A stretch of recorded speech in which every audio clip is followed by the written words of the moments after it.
अस्सलाम वालेकुम। आज हमें ज्वाइन किया मिस्टर नासिर यकूब साहब ने, जो कि एफसीएम में है। तो ये एक्चुअली पाकिस्तान से बाहर होते हैं, दोहा कतर में, और अपनी सर्विसेज प्रोवाइड कर रहे हैं। तो एक्चुअली इनसे आज सेशन करने का मकसद जो है ना, वो मैं आपके साथ पहले बयान कर दूं। एक तो ये समझा जाता है कि पाकिस्तान से बाहर ACCA या CA की वैल्यू है, तो हम CMA की ज़रा वैल्यू समझने की कोशिश करेंगे। और पाकिस्तान में आपको जॉब्स के हालात का पता है कि किस तरह के हैं, और अगर लोग मूव करना चाहें जिनका CMA का बैकग्राउंड है या कोई भी और, तो उनका एक्चुअली तरीकाकार क्या हो सकता है। उसमें पहले नंबर पे तो ये है कि अगर कोई फ्रेशर है जिसके पास सिर्फ क्वालिफिकेशन है और एक्सपीरियंस नहीं है जॉब का, वो कैसे, उसके पास क्या तरीकाकार है। और अगर कोई क्वालिफाइड है या फाइनलिस्ट है, उसके पास एक्सपीरियंस है, तो उसका क्या तरीकाकार हो सकता है। और इसके साथ साथ हम ये भी एक्सप्लोर करेंगे कि वहाँ पे किन एरियाज़ में जॉब्स की ज़्यादा अपॉर्चुनिटीज़ हैं। तो सबसे पहले तो सर अस्सलाम वालेकुम, मैं आपको वेलकम करता हूँ कि आपने ज्वाइन किया। वालेकुम अस्सलाम रहमतुल्लाहि व बरकातुहू। Thank you very much for having me. Bismillahir Rahmanir Rahim. In the name of Allah, the Beneficent, the Compassionate. So, Mehdab Sahab, thank you very much. This is a privilege and honor for me to join this podcast. So, please let's discuss what scenarios and what queries are there to be discussed. Sir सबसे पहले तो मैं आपकी brief journey जानना चाहता हूँ कि पाकिस्तान और पाकिस्तान से बाहर की और आपकी क्वालिफिकेशन, फिर हम अपने क्वेश्चंस की तरफ आते हैं वापस। Sure, sure. If I talk about my journey, so in Pakistan, major chunk of my professional journey is with the Dascon Engineering Limited. I would say that Dascon is our mother organization from where we started our journey and we learned a lot. Then I worked for a period of 9 years in Dascon. Then I moved to UAE. I worked in UAE almost 1.5 years and then came back to Pakistan. In Pakistan, I again joined another construction company, TAG Engineering. So after almost 2.5 years working there, then I got an opportunity in Qatar. So on 1st of May 2018, I joined here in Qatar in Al Hayari Group, and I worked there for 5.5 years. So presently, I'm working here in Manai Energy. That is 100% owned subsidiary of Manai Corporation. Right. So this is a brief journey. अच्छा, अभी हम बात कर लेते हैं actually chartered management accountant की, कि जो लोगों में परसेप्शन है इसमें क्या रियलिटी है। कि लोग कहते हैं कि पाकिस्तान से बाहर या तो ACCA की वैल्यू है या CA की वैल्यू है, उस तरह से CMA का नेटवर्क नहीं है या उस तरह से अपॉर्चुनिटीज़ नहीं है। तो आप इसको किस तरह से बयान करेंगे? इस पर मैं अगर आपको वेरी ऑनेस्टली और क्लियरली आपको बताता हूं कि अल्हम्दुलिल्लाह जो CMA फ्रेटर्निटी है around the globe, they are very much well connected. But Sure. now we, in coordination with the ICMAP head office, now we have formed branch council for Qatar. That is officially has been established, and it has started working for last 3 months now. कि जो आप कह रहे हैं scope की बात है, ऐसा नहीं है कि CA और ACCA का स्कोप ज्यादा है और CMAs are not getting opportunities. I would say that the CMAs are equally competent, and they are also getting placed in the market similarly as CAs and ACCAs. There is no doubt in it. This is only what we can say. This is only a matter of opportunity as well. तो अभी हम ये कोशिश कर रहे हैं कि ये जो हम कतर ब्रांच काउंसिल जो हमारी फॉर्म हुई है, इस प्लेटफॉर्म को हम यूज करेंगे ताकि हम एक तो इसमें पर्पज ये भी होगा कि हम अपने मेंबर्स को और दूसरे लोगों को भी हम सपोर्ट कर सकें कि फॉर एग्जांपल जो भी अपॉर्चुनिटीज हमारे नॉलेज में आती हैं हम उनको पब्लिश करें, ये इंफॉर्मेशन लोगों तक कम्युनिकेट करें, so the persons who are looking for an employment, it could be a source of help for them. सही। अच्छा, इसमें ये एक एलिमेंट ज़रूर हो सकता है क्योंकि CA और ACCA का जो बैकग्राउंड वाला बंदा है वो पाकिस्तान से बाहर ही मूव करने का सोच रहा होता है। जिस तरह से डायनामिक्स हैं, देयर इज़ अ पॉसिबिलिटी कि जो CMA बैकग्राउंड वाले हैं शायद उतना ज़्यादा इंटरेस्ट नहीं ले पा रहे कि वो पाकिस्तान से बाहर मूव करें। तो लाइक अपॉर्चुनिटीज़ हैं, एक क्वालिफिकेशन है, एक मतलब उसको रिकग्नाइज भी किया जाता है, शायद वो उस तरह से एफर्ट नहीं की जा रही कि ये लोग जो है ना वहाँ पे पहुँचे। बिल्कुल ऐसी है। इसमें सबसे पहली बात तो ये है कि दो चीजें हैं। फर्स्ट ऑफ ऑल तो आपका अपना इंटरेस्ट क्या है, और सेकंड अवेलेबिलिटी ऑफ इंफॉर्मेशन। अच्छा, एक्चुअली ये मैं जानना चाहता हूँ कि इसमें कौन से वाले सेक्टर्स में किस तरह की जो जॉब्स हैं वो अकाउंटेंट्स एंड ऑडिटर्स के लिए अवेलेबल हो सकती हैं? सबसे पहले बात तो ये है कि अभी जो ज्यादातर जॉब्स आती हैं वो आती हैं जूनियर लेवल की, जिसमें कि असिस्टेंट अकाउंटेंट है, उसके बाद फिर सीनियर अकाउंटेंट लेवल की जॉब्स आती हैं। लेकिन ऐसा नहीं है, सीनियर रोल्स की जॉब्स भी आती हैं, जैसे कि सीएफओ का लेवल है, फाइनेंस मैनेजर है, असिस्टेंट फाइनेंस मैनेजर है, अकाउंट्स मैनेजर है। इस तरह की जॉब्स भी आती हैं और तमाम इंडस्ट्रीज में आती हैं। ठीक है। लेकिन आज के दौर में ये चीज बहुत जरूरी है कि हमें हमें राइट इंफॉर्मेशन राइट टाइम पे अवेलेबल हो। बिकॉज अगर अगर हमारे पास इंफॉर्मेशन अवेलेबल नहीं है तो I think we will not be in a position to place ourselves. यहाँ पे मैं एक चीज और ऐड करता चलूं कि पाकिस्तान में कुछ ऑर्गेनाइजेशंस ऐसी हैं जो कि they are contributing and they are adding value to this field.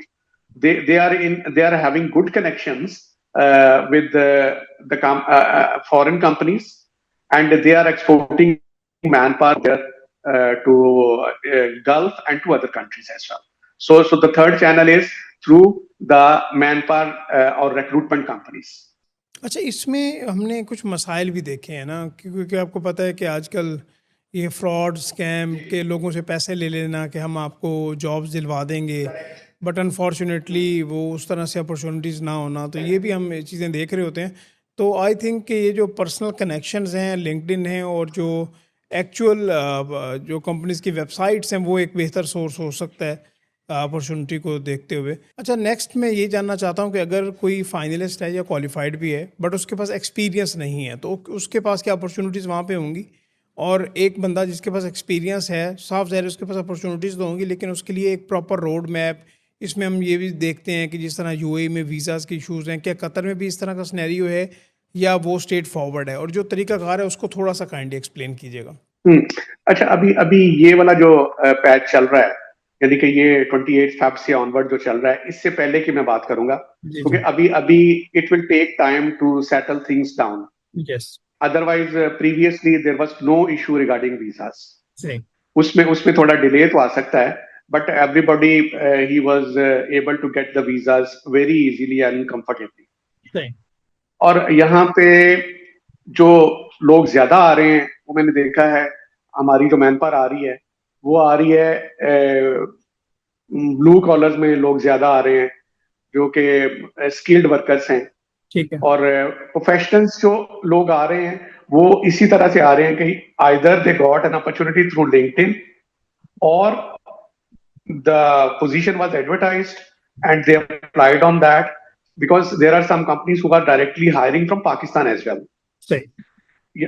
For example, यहाँ पे मैं आपको फर्दर एक चीज ऐड करूं, अभी अभी पिछले ही कुछ अर्सा पहले मेरे मेरे नॉलेज में आया कि हमारे कुछ लोग हैं who were directly hired from Pakistan. So there are some companies in Pakistan who have direct connections with the companies, with Qatari companies. So as per the requirement, they advertise in Pakistan. They got the candidates, select the candidates, and send them abroad. एक तो ये इसका pathway है। दूसरी बात ये है कि जो सेकंड पाथवे है, वो पाथवे ये है कि आप खुद निकल आए, because otherwise you will have to wait. It may take 6 months, इट मे टेक 1 year or 2 years to get an opportunity. Okay, तो उससे बचने का तरीकाकार ये है कि if you have decided and if you are committed to move abroad and specially in Qatar, तो उसका तरीकाकार ये है कि आप एक फ्रीलांस वीजा परचेज करें। ठीक है। और चुप करके आप इधर कतर में आ जाएं, और कतर में आके no doubt it would be very tough at start, क्योंकि आपको वीजा के एक्सपेंसेस भी बियर करने हैं। अब यहाँ पे आएंगे, आपकी अकोमोडेशन भी है, आपका फूड भी है, आपकी ट्रेवलिंग भी है। तो ये सारी की सारी चीजें at start you will have to face. सही। But once you have landed here in Qatar and you have got your Qatari ID, जो कि QID जब आपको मिल गया, तो उसके बाद now the sky is the limit. अब आप जो है वो अप्लाई करना शुरू कर। I would refer one of our members, so he came from Karachi and the day he landed, within 1 week he got the job.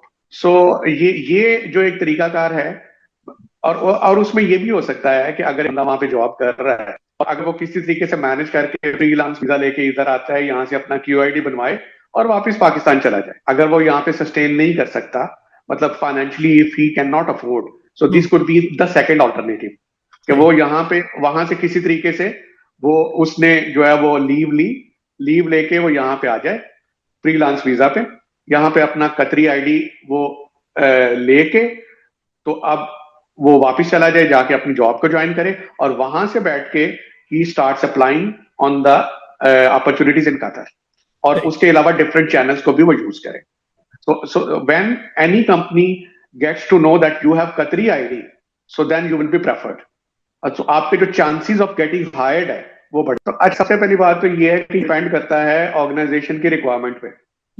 For example बाद औकात ये होता है कि अब आप एक ऑर्गेनाइजेशन ये कह रही है कि यार हमें क्वालिफाइड बंदा नहीं चाहिए, हमारे पास जो रोल है उस पे हमें जो बंदा चाहिए वो पार्टली क्वालिफाइड चाहिए, ठीक है, और वो यार उसका इतना एक्सपीरियंस भी नहीं होना चाहिए, वो 3 to 4 years का एक्सपीरियंस होना चाहिए, ठीक है। We don't want more than that, क्योंकि उनकी उनकी एक अपनी एक ऑर्गेनाइजेशनल हायरार्की है, तो उसमें जो पर्टिकुलर रोल अवेलेबल है they need to hire the candidate as per that role. सही। तो ये तो एक्सपीरियंस के लिए हो गया। तो एक्सपीरियंस जो हैं वो भी वही चैनल्स यूज करेंगे, और अगर वो ये चाहते हैं कि if no alternative is working, then the final solution is that they should buy a freelance visa and come to Qatar. सही। सो सेम पाथवे जो है वो फ्रेशर के लिए भी होगा, क्योंकि अगर मैं अपॉर्चुनिटीज की बात करूं तो opportunities are available for both, either they are fresher or they are experienced. Either they are freshly qualified or they are partly qualified. It doesn't matter. Right. It's a matter of opportunity. और let me tell you very clearly कि अल्लाह पाक की जात जो है वो खालिक है, मालिक है, राजिक है। बहुत अच्छे हालात में भी लोगों को अपॉर्चुनिटी नहीं मिलती, और बहुत बुरे हालात में भी manage to get very good offer. बिल्कुल सही। So it's a matter of luck as well. सही। सर अगर आप एक हायरार्की बनाना चाहें, लाइक एफएमसीजी है, एनर्जी सेक्टर है, बाकी सेक्टर्स हैं, तो किस में जॉब्स आप देख रहे हैं कि ज़्यादा जो है ना वो डेली बेसिस पे या वीकली बेसिस पे अपॉर्चुनिटीज जो है ना वो आ रही होती हैं या वो एडवर्टाइज कर रहे होते हैं? सबसे पहली बात तो ये है कि आपको पता है कि as compare to technical jobs हमारी जॉब्स जो हैं वो उनकी रेशो कम होती है। अगर हम सेक्टर की बात करें तो बिफोर वर्ल्ड कप, यानी कि 2000 से लेके 2022 तक या 2010 से 2022 तक के इरा की अगर आप बात करें तो that was an era of construction, जिसमें के सारा कतर बिल्डअप हुआ, and the aim was FIFA 2022 World Cup. उसमें there was hell of opportunities for everybody, ठीक है। तो construction was a major sector offering different job opportunities to qualified, partly qualified, to freshers and to experienced as well. Ab right now, construction sector has squeezed, and the job opportunities in construction sectors are there, but very limited. Second is the other sectors that I would say, these are, you can say FMCG sector, hospitality sector, then this facilities management, and then oil and gas, and no doubt trading as well. Right.